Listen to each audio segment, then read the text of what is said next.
बिस्मिल्लाहिर्रहमानिर्रहीम। अस्सलाम वालेकुम नाज़रीन, उम्मीद करता हूँ आप तमाम लोग खैरियत से होंगे। इलेक्शन में 2-3 दिन बाकी रह गए हैं, कैंपेन उससे पहले बंद हो जाएगी। आई एम श्योर कि आप तमाम लोग घरों से निकलेंगे, वोट करेंगे, जिस जिस सियासी जमात को आपका दिल करेगा आप वोट करेंगे। अच्छा, लास्ट इलेक्शन जो 2018 का था उसमें एक तीन हरूफ जो थे वो बड़े बदनाम हुए, आरटीएस। और आरटीएस को लेकर मुस्लिम लीग नून और जमातों ने बड़ी कैंपेन की, आरटीएस बिठाकर पाकिस्तान तहरीक इंसाफ को जिता दिया गया, मैंडेट हमारा चोरी हो गया।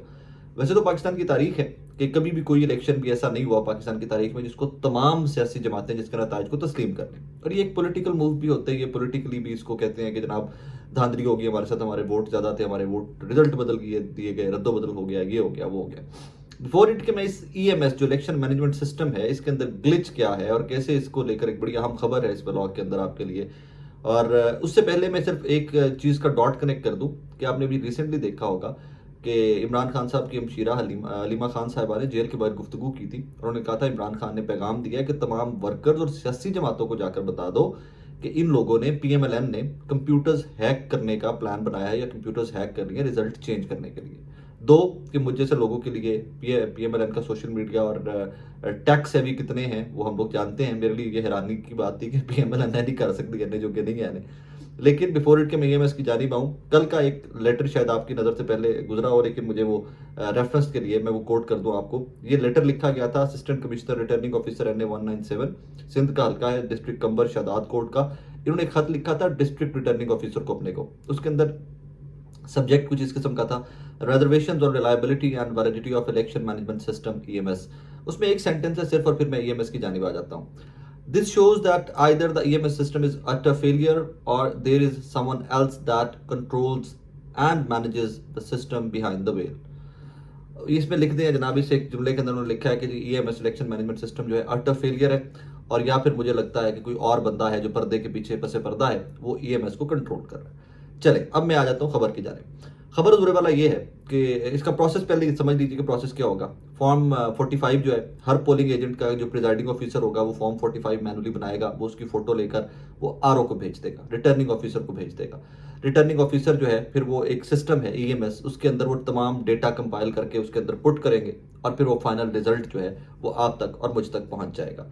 अब इसको मॉक हुए हैं, पहले ऑब्वियसली इसकी वो ट्रेनिंग कह लीजिए या मॉक कह लीजिए कि एक्सरसाइज की गई है कि जनाब एक फलां पोलिंग स्टेशन कितने वोट पड़े, वो फलां पोलिंग स्टेशन कितने वोट पड़े।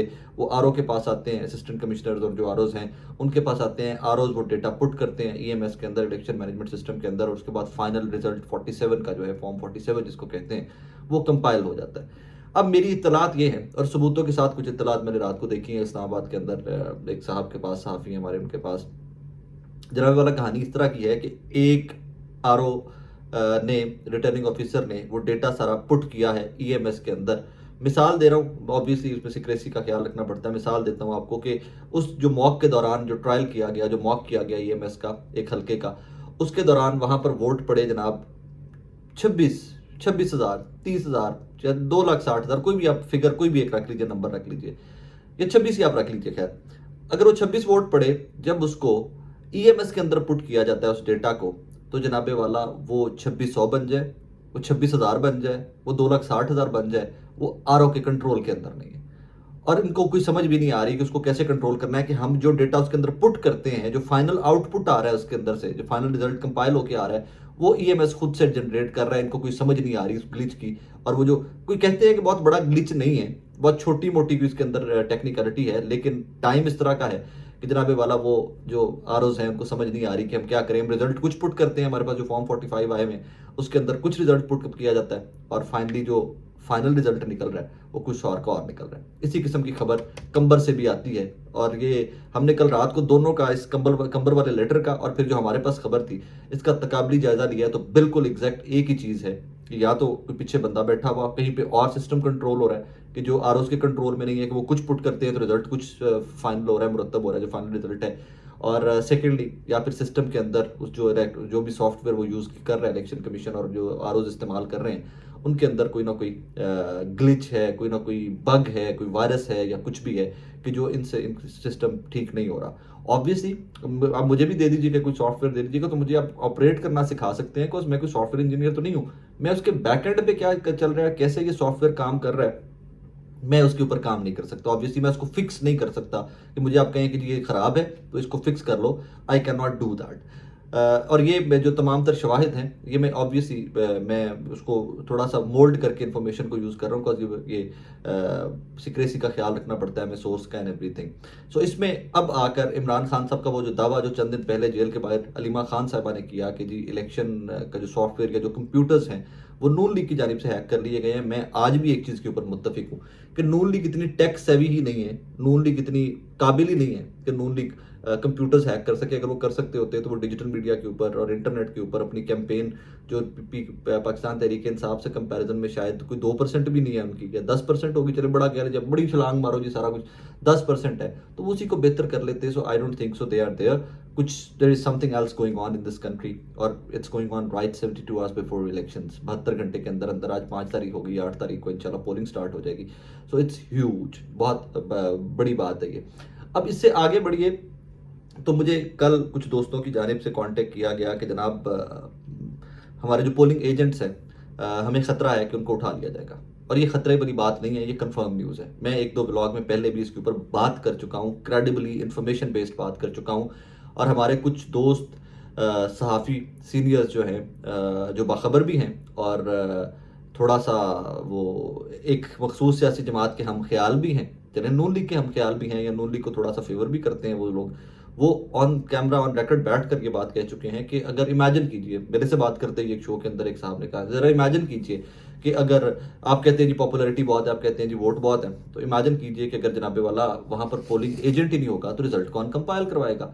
तो फिर ये वो मौका दोबारा से आन पहुंचा है जनाबे वाला पाकिस्तान तहरीक इंसाफ के लिए कि जहां पर उनको दोस्तों की ज्यादा जरूरत पड़ेगी, पोलिंग एजेंट नहीं होंगे। We know that, I know that, और आप लोग परसों चौथ देख लेंगे 8 तारीख को ये बहुत कम हलकों में होगा कि जहां पर पोलिंग एजेंट को परफॉर्म करने का मौका दिया जाएगा। जिस तरह आर ओ कंबर ने एक खत लिख दिया, कोई इतना वो तगड़ा बंदा ज़हनी तौर के ऊपर होगा जिसने सब कुछ एक्सपोज करके रख दिया, तो इस तरह का कोई आर ओ होगा रिटर्निंग ऑफिसर के जो बोलेगा कि तमाम सियासी जमातों के पोलिंग एजेंट जो हैं उनको इजाज़त है काम करने की। वरना मैं इन्फॉर्मेशन बेस्ड आपको बता रहा हूँ कि आर ओज नहीं होंगे और लाखों में, पूरे पाकिस्तान के अंदर लाखों की तादाद में पोलिंग एजेंट्स चाहिए ये सारे इंतखाबी उम्र को मुकम्मल करवाने के लिए। पाकिस्तान तहरीक इंसाफ को, हर सियासी जमात को हर हल्के के अंदर पोलिंग एजेंट्स चाहिए होते हैं, हर पोलिंग स्टेशन के ऊपर पोलिंग एजेंट चाहिए होते हैं। सो यहाँ पर रिजल्ट कंपाइल करने के लिए अब दो चीज़ें उनको जहन में रखिएगा और अपने लोगों को, अपने वोटर्स को या अपने जो सपोर्टर्स और स्पेशली जो लोग इलेक्शन लड़ रहे हैं और नए इलेक्शन लड़ रहे हैं उनके लिए ये मेरा मशवरा भी है और इन्फॉर्मेशन भी है। पाकिस्तान तहरीक इंसाफ के उम्मीदवारों को और वोटर्स को चाहिए कि जो जमात इस्लामी या और कोई भी सियासी जमात, इवन कोई भी सियासी जमात जो इलेक्शन लड़ रही है, उसके पोलिंग एजेंट्स की मौजूदगी के अंदर वोट काउंट होंगे। अगर आपका पोलिंग एजेंट वहां पर नहीं भी मौजूद, या उसको निकाल दिया जाता है या उठा लिया जाता है या पुलिस गिरफ्तार कर ली जाती है, तो आपने किसी और सियासी जमात जो जो बाकियों के पोलिंग एजेंट अंदर मौजूद होंगे उनकी मौजूदगी के अंदर वोट काउंट होगा।